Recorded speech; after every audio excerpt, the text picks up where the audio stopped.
Appeal বিভাগে নিয়োগ পাওয়া ৪ বিচারপতির শপথ নিচ্ছেন। আমরা সরাসরি যুক্ত হচ্ছি সেখানে। আমি ভীতি বা অনুগ্রহ অনুরাগ বা বিরাগের বশবর্তী না হইয়া সকলের প্রতি আইন অনুযায়ী যথাবিহিত আচরণ করি।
এখন আমি মাননীয় বিচারপতি জনাব মোহাম্মদ রেজাউল হক মহোদয়কে শপথ গ্রহণের উদ্দেশ্যে মাননীয় প্রধান বিচারপতি মহোদয়ের ডান পাশে আসার জন্য সবিনয় অনুরোধ করছি।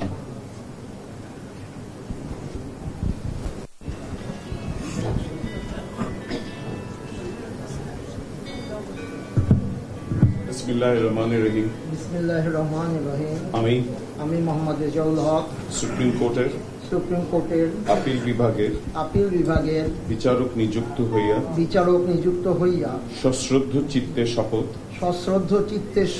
বা দৃঢ়ভাবে ঘোষণা করিতেছি যে আমি আইন অনুযায়ী ও বিশ্বস্ততার সহিত আমার পদের কর্তব্য পালন করিব।